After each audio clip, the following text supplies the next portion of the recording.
ನಾನು ನಿಮ್ಮ ಕೃಷ್ಣ ಭಟ್ ಮಾತಾಡ್ತಿರೋದು. ಈ ಸಂಚಿಕೆಯಲ್ಲಿ ನಿಮಗೆ ಬಹಳ ವಿಶೇಷವಾಗಿರ್ತಕ್ಕಂಥ ಈ 5 ರಾಶಿಗಳಿಗೆ ಗುರು ರಾಘವೇಂದ್ರನ ಆಶೀರ್ವಾದ ಕೃಪಾ ಕಟಾಕ್ಷ ಅಂತಕ್ಕಂಥದ್ದು ಹೇಗೆ ನೀವು ಪಡ್ಕೋಬೇಕಂತಕ್ಕಂಥದ್ದು ತಿಳಿಸ್ತೇನೆ.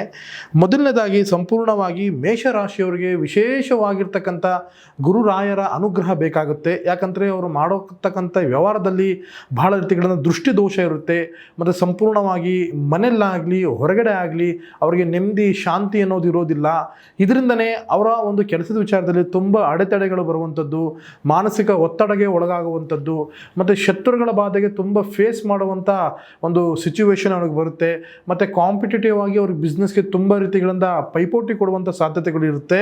ಇದರಿಂದನೇ ಅವರು ಬಿಸ್ನೆಸ್ ಆಗಲಾಗಲಿ ಮತ್ತು ವ್ಯವಹಾರಿಕಲಾಗಲಾಗಲಿ ಬಹಳ ರೀತಿಗಳಿಂದ ಒಂದು ರಿಡ್ಯೂಸ್ ಅಂದರೆ ಕುಗ್ಗೋ ಒಂದು ಸಿಚುವೇಶನ್ ಕೂಡ ಅವರ ಮೇಲೆ ಬರುವಂಥ ಸಾಧ್ಯತೆಗಳು ಇರುತ್ತೆ. ಇದರಿಂದನೇ ಅವರು ಗುರು ರಾಘವೇಂದ್ರನ ಆರಾಧನೆ ಮಾಡಿದ್ರೆ ಖಂಡಿತವಾಗ್ಲೂ ಅವ್ರು ಮಾಡ್ತಕ್ಕಂಥ ಒಂದು ಬಿಸ್ನೆಸ್ಸಲ್ಲಾಗಲಿ ವ್ಯವಹಾರಿಕದಲ್ಲಾಗಲಿ ಮತ್ತು ಹಣಕಾಸಿನ ಸಮಸ್ಯೆಗಳಾದರೂ ಕೂಡ ಖಂಡಿತವಾಗ್ಲೂ ಪ್ರಗತಿ ಕಾಣ್ತಾರೆ.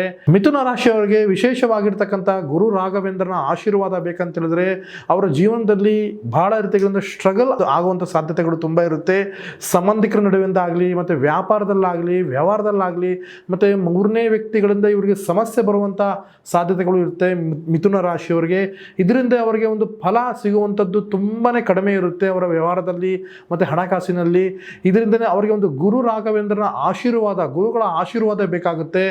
ಗುರು ರಾಘವೇಂದ್ರನ ಸಂಪೂರ್ಣವಾಗಿ ಮಂತ್ರ ಪಠನೆ ಮಾಡಿದ್ರೆ ಖಂಡಿತವಾಗ್ಲೂ ಮಿಥುನ ರಾಶಿಯವರಿಗೆ ಬರ್ತಕ್ಕಂಥ ಸಂಕಟ ಏನಿದೆ ವ್ಯವಹಾರದಲ್ಲಾಗಲಿ ಹಣಕಾಸಿನಲ್ಲಾಗಲಿ ಮತ್ತು ಕುಟುಂಬದ ನಡುವೆ ಆಗಲಿ ಕಲಹಗಳಾಗಲಿ ಮತ್ತು ಮೂರನೇ ವ್ಯಕ್ತಿಗಳಿಂದ ಏನು ಅವ್ರಿಗೆ ಪ್ರಾಬ್ಲಮ್ ಆಗ್ತಾ ಇರುತ್ತೆ ಇದರಿಂದ ಸಂಪೂರ್ಣವಾಗಿ ಅವರು ಹೊರಗಡೆ ಬರುವಂಥ ಸಾಧ್ಯತೆಗಳು ತುಂಬ ಇರುತ್ತೆ ಮಿಥುನ ರಾಶಿಯವರಿಗೆ. ಪ್ರತಿನಿತ್ಯ ನೀವು ಮಿಥುನ ರಾಶಿಯವರು ಗುರು ರಾಘವೇಂದ್ರ ಸ್ವಾಮಿನ ಬೆಳಿಗ್ಗೆ ಎದ್ದಿದ ತಕ್ಷಣವೇ ಓಂ ನಮೋ ಗುರು ರಾಘವೇಂದ್ರಾಯ ನಮಃ ಅಂತ 108 ಬಾರಿ ನೀವು ಪಠನೆ ಮಾಡಿದಂತಾದರೆ ಖಂಡಿತವಾಗಲೂ ಸೂಕ್ತವಾದ ಒಂದು ನಿಮಗೆ ದಾರಿ ಕಾಣುತ್ತೆ ಮತ್ತು ನಿಮ್ಮ ಜೀವನದಲ್ಲಿ ಅಭಿವೃದ್ಧಿ ಕಾಣ್ತೀರಾ. ಖಂಡಿತವಾಗ್ಲೂ ನಿಮಗೆ ಏಳಿಗೆ ಆಗುತ್ತೆ. ಸಿಂಹ ರಾಶಿಯವರಿಗೆ ಮಾಡ್ತಕ್ಕಂಥ ಕೆಲಸದಲ್ಲಿ ತುಂಬ ರೀತಿಗಳನ್ನ ಡಿಸ್ಟರ್ಬೆನ್ಸ್ ಆಗುತ್ತೆ, ಮಾನಸಿಕ ಒತ್ತಡಕ್ಕೆ ಒಳಗಾಗ್ತೀರ ನೀವು ಮತ್ತು ಶತ್ರುಗಳ ಭಯ ನಿಮಗೆ ತುಂಬ ಇರುತ್ತೆ. ಶತ್ರುಗಳಿಗೆ ನೀವು ಎಷ್ಟೇ ಫೋರ್ಸ್ ಎಷ್ಟೇ ಒಂದು ನೀವು ಅವಾಯ್ಡ್ ಮಾಡೋಕ್ಕೆ ಹೋದ್ರೂ ಕೂಡ ಎಷ್ಟೇ ಫೇಸ್ ಮಾಡೋಕ್ಕೆ ಹೋದ್ರೂ ಕೂಡ ಶತ್ರುಗಳು ಇದನ್ನ ಬಲಿಷ್ಠವಾಗಿ ಆಗ್ತಾ ಇರ್ತಾರೆ ನಿಮಗೆ ಒಂದು ಆಪೋಸಿಟ್ ಆಗಿ. ಇದರಿಂದ ನಿಮಗೆ ಬಹಳ ರೀತಿಗಳಿಂದ ಮಾನಸಿಕದಿಂದ ನೀವು ಒಳಗಾಗ್ತೀರಾ. ನೀವು ಏನೇ ಒಂದು ವಿಚಾರ ಮಾಡೋಕ್ಕೆ ಹೋದ್ರೂ ಕೂಡ ಬಹಳ ರೀತಿಗಳಿಂದ ಸಂಕಷ್ಟದಿಂದ ನೀವು ಇರ್ತೀರಾ, ಬಹಳ ಒಂದು ಮಾನಸಿಕವಾಗಿ ಕುಗ್ತಿರ್ತೀರಾ. ಅವಾಗ ಎಷ್ಟೇ ಧೈರ್ಯ ಇದ್ರೂ ಕೂಡ ಒಂದೊಂದು ಟೈಮಲ್ಲಿ ನೀವು ತುಂಬ ಕುಗ್ತೀರಾ. ಇದರಿಂದನೇ ನಿಮಗೆ ಜೀವನದಲ್ಲಿ ಬಹಳ ರೀತಿಗಳಿಂದ ಒಂದು ಸಮಸ್ಯೆಗೆ ಒಳಗಾಗುವಂಥ ಸಾಧ್ಯತೆಗಳು ತುಂಬ ಇರುತ್ತೆ ನಿಮಗೆ.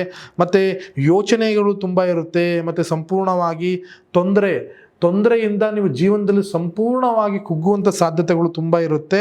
ಪ್ರತಿನಿತ್ಯ ಗುರು ರಾಘವೇಂದ್ರನ ನೀವು ಮಂತ್ರ ಪಠನೆ ಮಾಡಿದಂತಾದರೆ ನಿಮ್ಮ ಜೀವನದಲ್ಲಿ ಬರ್ತಕ್ಕಂಥ ಸಂಕಷ್ಟ ಏನಿದೆ ಖಂಡಿತವಾಗ್ಲೂ ನಿಮಗೆ ನಿವಾರಣೆ ಆಗುತ್ತೆ.